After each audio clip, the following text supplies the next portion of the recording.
রবীন্দ্রনাথ ভট্টাচার্যের কাছে যেহেতু এই পর্বে এখনও তিনি বলার সুযোগ পাননি, তার কাছে আসবো সিঙ্গুরের এই মুহূর্তের বাস্তব ছবিটা তুলে ধরে। সিঙ্গুরের বাসিন্দারা বলছেন রবীন্দ্রনাথবাবু যে 997 একরের মধ্যে 300 একর চাষযোগ্য।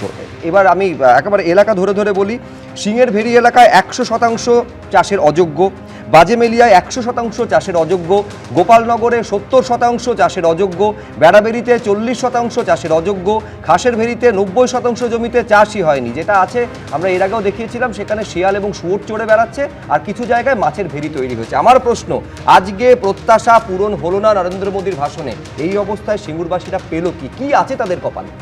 দেখুন, প্রথমেই বলি যে কালকেও আমার মধ্যে মনে হচ্ছিল যে এখানে এসে হয়তো উনি শিল্পের বার্তা দেবেন।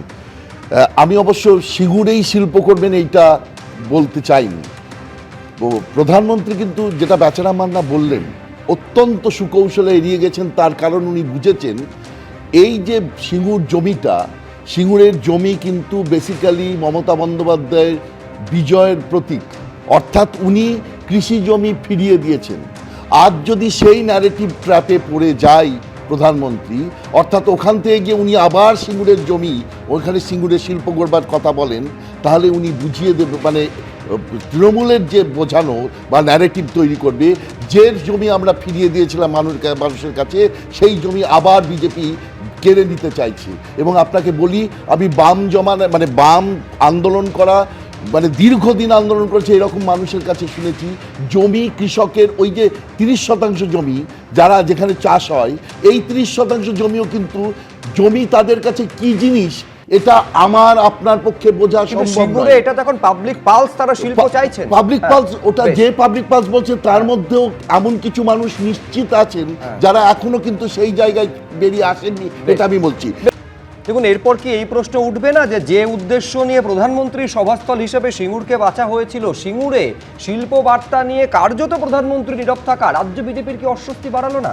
রাজস্বী, না দেখো, আমি বারবার করে বলছি, দেখো একটু আগে সৈকতদাও যে কথা বললেন যে শিল্প তাড়ানোর কথা, সৈকতদা এখন বলতে পারবেন না যে রাজ্য বিজেপির তরফ থেকে সিঙ্গুরকে নিয়ে কি প্রস্তাব রাহুল্লা শ্রমিক দ্বারা সেই সময় গিয়ে দিয়েছিলেন। 10% জমি যেটা অধিগ্রহণ করা হচ্ছে, তার 10% জমি যাদের কাছ থেকে জমি নিয়েছেন আফটার ডেভেলপমেন্ট, সেটা তাদের মধ্যে ইকুয়ালি ভাগ করে দিন ছোট ছোট ইউনিটসে। এটা tried and tested method. Punjab, Gujarat, Maharashtra, Karnataka, যেগুলো সবকটা কিন্তু সেই সময় বিজেপি শাসিত রাজ্য ছিল না, এখানে এটা করলে পরে তাহলে পরে এই ডেভেলপ ল্যান্ডের ইকুয়াল ডিস্ট্রিবিউশন হয়ে গেলে পরে 10% জমিটা তারা কিছু করতে পারবেন, কোনো অসুবিধা হবে না। যেটাকে বারবার করে বলা হয় যে বিজেপি, রাজনাথ সিং গিয়েছিলেন ওখানে, কিন্তু তার সঙ্গে সঙ্গে কিন্তু বুদ্ধবাবুর উত্তরটা কি ছিল এটাও জানা দরকার।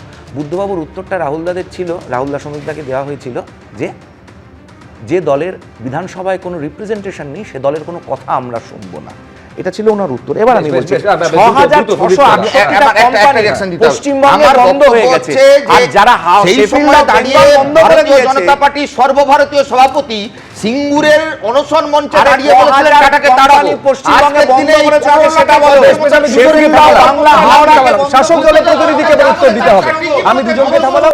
এবিপি আনন্দ, এগিয়ে থাকে, এগিয়ে রাখি।